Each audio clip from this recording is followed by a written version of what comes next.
Hi, Stamper fans. My internet must have been slow. I had the spinning wheel of death. Don't like that. And I thought, no. So, but all's well. It's fine. All right. Welcome to another Make It Monday. I am Nan Gerlitz, independent Stampin' Up! Demonstrator from Bloomington, Illinois. And apparently I can't talk tonight, so that should be a fun adventure. May just hang out here for a couple of minutes and see if we get some eyeballs going. I know the Stamper Man will not be listening in tonight, so I have no backup. He is at a work event tonight, so he said, have fun on my live. Probably pretty noisy where he is, so even if he could pop on, he wouldn't be able to hear anything. So if you're watching live, go ahead and drop a comment and say hi. If you are catching the replay, thank you. I do appreciate all my viewers, whether you're able to join me live on Facebook or whether you're watching the replay here or on YouTube. So thank you, thank you, thank you. Basically, I'm just trying to connect with my people and I'm trying to help you connect with yours. So I have a fun technique, sure, we'll call it that, that I learned at on stage when I was in Houston, and I did promise you something new tonight, so we're going to do that. So let's change the camera view here. And first of all, thank you for those of you who voted over the weekend. These were the two cards up against each other for Friday night stamping. Back once again with both of us. And the Stamper Man killed me. No, he didn't. He won by like 4 or 5 votes. So it was a good margin, but it was a pretty close vote. So that's nice too. We always do like that. We love a cute critter and we love to color around here. So and that was not always the case. Hello, Penny. Yeah, I used to hate to color because I did not think I was an artist at all. And I don't know that the Stamper Man always loved to color, but he sure does now. So we have gotten better because, as I always tell you, just like any other muscle, the more you use your creative muscle, the stronger it gets. So I also wanted to show you a couple of things that I did dig out of the pile from Houston. I am still not completely organized, but most of the stuff that was here before I left is back in its place. So, hey, Cheryl, so glad you could join us tonight. So we did the second day we did make and takes down in Houston. They gave us some new cards and envelopes and what they call ephemera packs. So basically, they were packs of kind of cardstock weight die cuts that were images. Some were sentiments. They also had just a memento black ink pad on the table and a new greeting set that was really pretty cute. And so we all just divided and conquered, basically. We all got to make like 2 cards, and I joked at the table because I had a little bit of, deer in the headlights when we first started, like, what am I supposed to do with all this? Where are the directions? And I thought, okay, maybe they do this to us so that we remember what it's like for all of y'all when you came to your very first class and you're like, I don't know what to do. So this was one of the cards I made. So you can see the card base is pre-printed and then white inside, much like our paper pumpkin ones. And then these ephemera packs, like I said, they were just die cut. So they had a bunch of blanks, they had leaves, flowers, all sorts of things. So I did stamp the thanks, and then we had a coordinating envelope, pretty cute. So that was my first one I made. And then one that was a little more. Now, I will say, I was on the phone with the Stamper Man when these were all divvied up. I'm like, this one is definitely not the card base I would have chosen because that is not one of my colors. You know what I mean? This one was pretty good. I'm like, I'm cool with this. So again, kind of just a grid pattern. And then I grabbed some florals, and then they had these cool little, like, I don't know, paintbrushy swooshes. So I just grabbed a couple of those to give it a little more bang. If I were at home making these, I probably would have added a few sequins or maybe a ribbon or something, but it was basically like a let's get down to basics, stamps, ink, paper kind of thing. And this was a very, hey, you can make a great card even with very few supplies. So, and it's true, you can. So those were my two make and takes from the second day. I believe I already showed you the in color ones we did the first day. Um, I'm going to have to try to remember what we did the other day. Oh, the other day we were supposed to work on our kit, and I chose not to open it and go do something else instead because, you can do whatever you want, right? Okay, so tonight I've got a cool ombre effect on this background stamp, which is why my card was pretty simple layer-wise, because I really wanted to focus on that background. So let's get to it, shall we?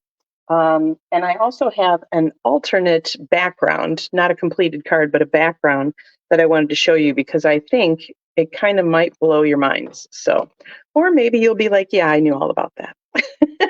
So as always, I have put a link to the supply list and cardstock measurements in the video description. So you can always click on that to find out all those deets. And this time as well, the leaf, is it leaf collection?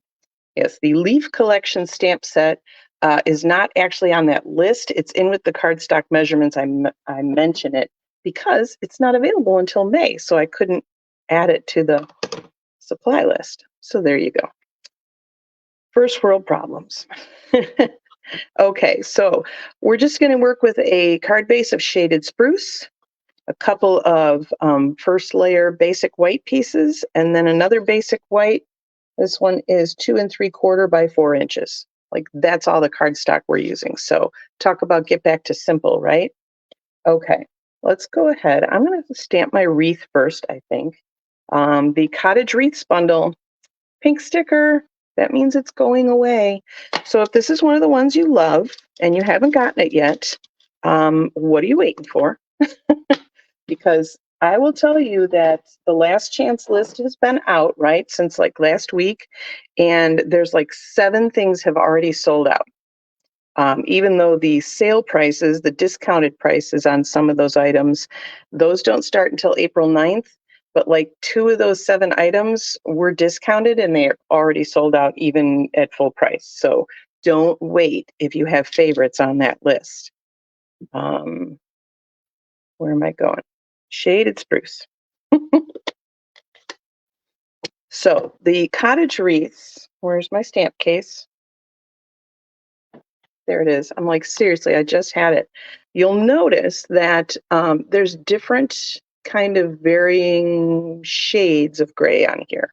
That is because this is one of our distinctive stamp sets.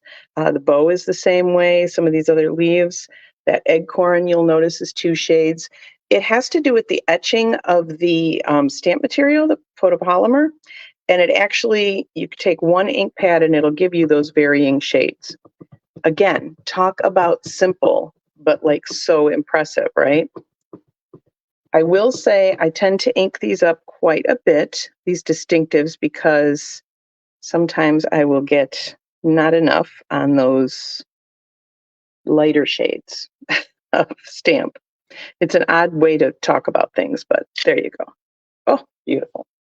So you'll notice, you saw me on camera there, 1 shade of ink, but you get multiple shades of that same ink color in 1 stamp. I love it. We are going to take the Lost Lagoon and stamp our little greeting. I just did hello. You could, there's several greetings in here. This will cover, you've got your little spider, so it'll cover your Halloween, it'll go into your Thanksgiving, it'll go into your Christmas, it'll go into just everyday life. And this is one of my favorite greetings. Some people just make life better. I've used that on many, many cards with this set or away from this set. So it is a really good set to have all year long, even though it was kind of designed for the fall Christmas season. All right, we're going to use some Lost Lagoon.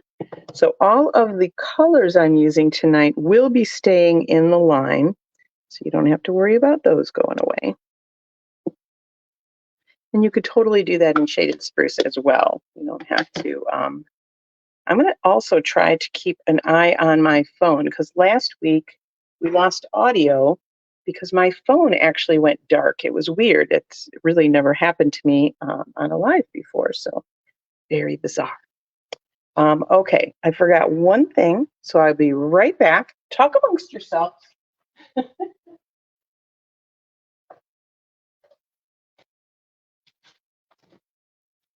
All right. I really forgot two things, but I knew both of them, so I wanted to clean my stamps, and I forgot my chamois. And now where did I put there? There. Wow, you guys. Forget my hat if it wasn't skirt on. All righty. I just want to clean these stamps in case I need those blocks for anything, which I don't think I do, because we are doing some simple stamping tonight. Okay, so my chamois actually went through the wash yesterday. That is a nice little tip for y'all. If your chamois starting to get a little bit of a funky smell to it, or if it's just like you're rinsing and you can't get all the ink out because, whatever, you've been doing a lot of stamping, you could toss that right in the wash. I usually toss it in with my towels. Don't put it in the dryer. Just put it right back in its case or wherever you keep it, and you're all good to go, and it's nice and clean. So tonight I am using one of my favorite punches, which is the Very Best Trio Punch. Super, super fun. And it is on the last chance list. So it will be going away very, very soon. I don't know if it's discounted. I forgot to look that up. So, but you can check back if you want to scroll back. And after my live, I will put a link in the comments to the post where I posted those last chance lists. So you can see if it's discounted or not, if you love it enough to get it right away. So that is one of the retiring things. The other retiring thing I am using tonight is the Lost Lagoon bordered ribbon, which is so pretty. It's like linen-like. It's so pretty. And it ties very nicely and everything. We're not tying it tonight, so we're doing like the simplest ribbon thing we could possibly do. All righty. Now that I have all that prepped, I'm putting off trying to do this on camera. Okay, now for the big thing.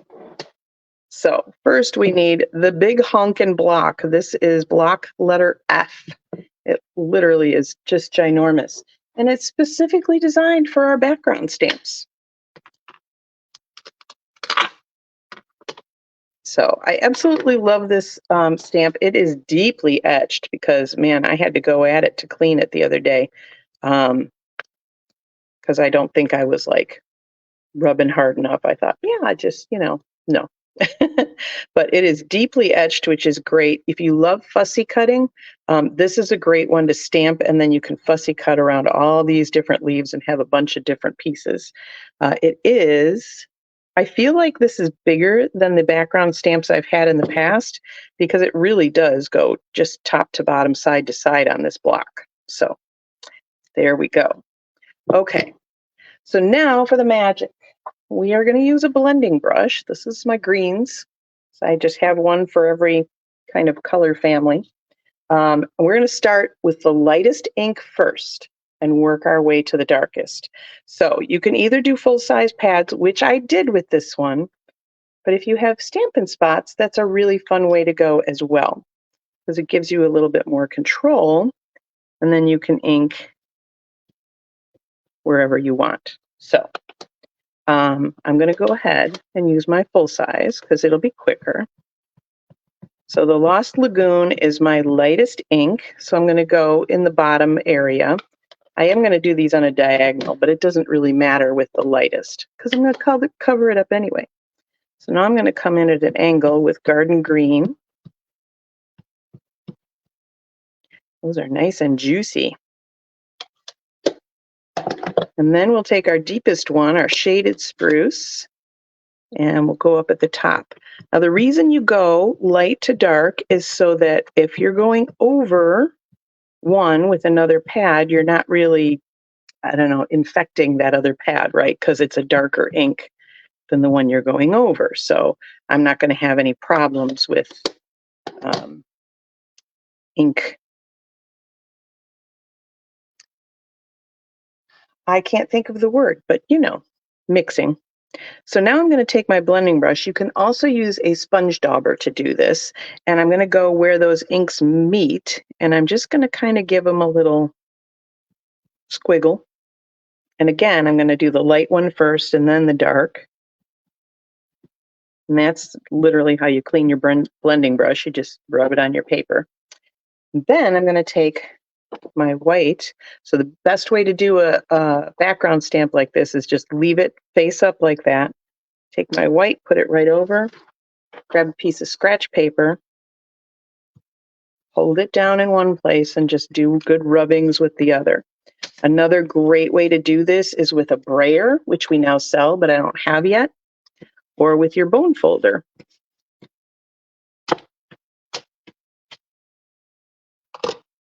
Carefully lift your scrap paper. Carefully lift your, and there we go. We have this very cool gradient ombre. So if you think about if you went from a really pale pink to like a flirty flamingo and then like a melon mambo or the new petunia pop, that would be really cool, very striking difference. Even that one is different than the one I did Friday night, so I probably inked it more. I will clean that afterwards because that'll take a little bit. And I will say, I used my Stampin' Scrub on Friday night to clean it because I thought all the fibers would get in there really well. But after I did that, I also went in with the chamois and and put the block face up again and went at it with my chamois to get all the little grooves. So that is my advice there. You could always use like a toothbrush or something if you needed to get in to the little groovies, or you could just rinse it with water because it's water-based ink. And water is not going to hurt your stamps. So, all right, so we have our background all done. We have our card base here. So let me tell you a funny little story. When I got back from Houston, Russ picked me up at the airport, and I was flying with same flight as 3 of the women from the group that adopted me here in Bloomington Normal. So while we were waiting at baggage claim, you all know that my husband, came into the stamp room and did Friday night stamping without me. He says, "Hey, I have a question for you. Why would you take all of the Stampin' Seal and then leave?" Because the night before I left, I was packing and we had 2 Stampin' Seals in our little container, and I could see the red on one of them. So I knew it was almost out. So I'm like, well, I'll take the other one and I'll take a refill as well. He's not going to need them while I'm gone because I didn't know he was going to sneak down here and stamp. So he managed to find it all by himself, but it was kind of funny. Like, whoops, sorry. That's what happens. All righty, let's go ahead and put this front panel on. And I did that little cutout to give it a little more interest and to show off that background again. So we'll pop some dimensionals, green all over my hands too. I will say when working with the background stamps, I do tend to get some ink on myself because they're just ginormous stamps. So it happens.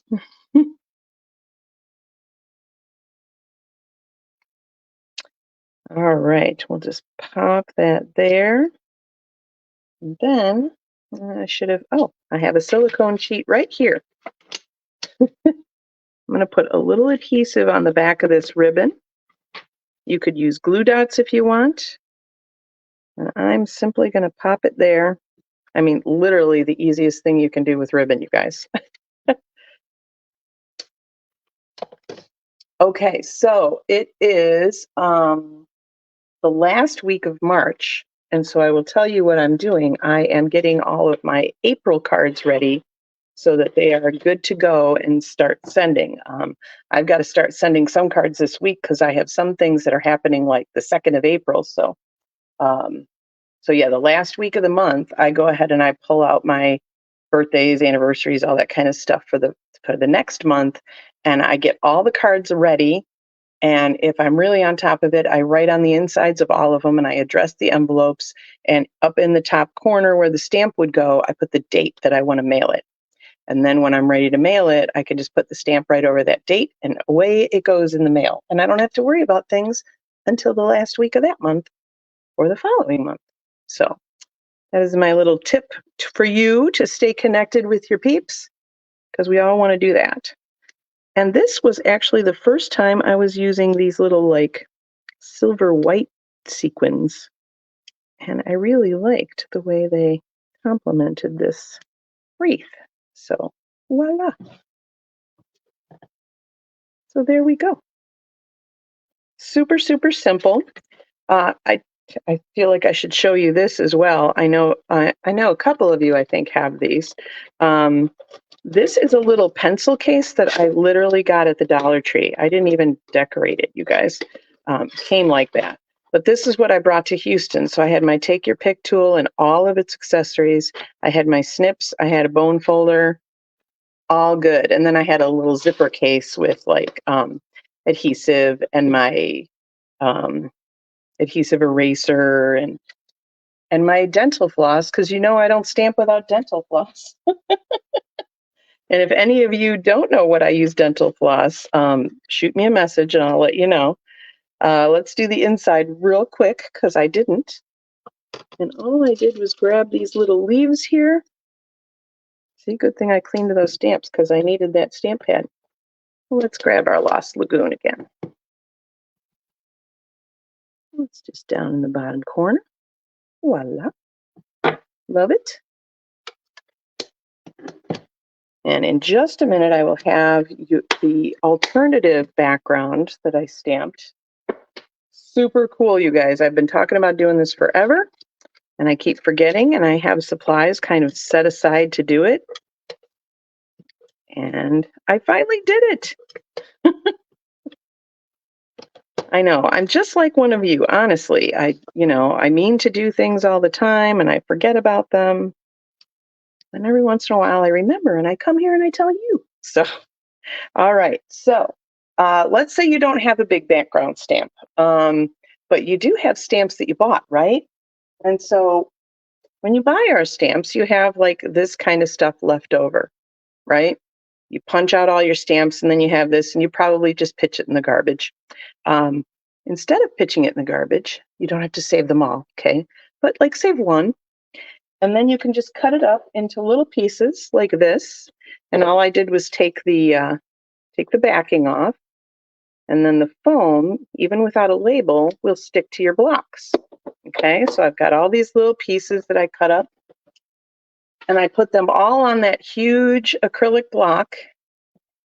And I made myself a cool little background stamp.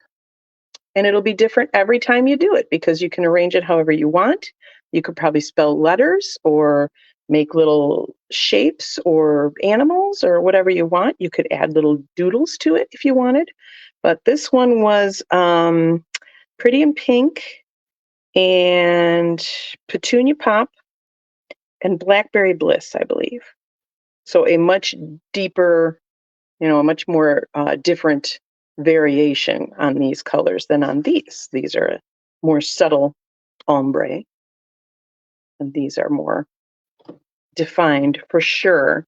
So yeah, I had one of these old cases, so I think I'll just cut up a bunch of pieces and I'll keep it in there. And then if I want to make a cool background, and I don't have anything like that, like this would be cool for a giraffe card or all sorts of things. You could probably do some sort of Lego thing, depending on how you cut out your rubber. You can make your edges flat or you can make them all round.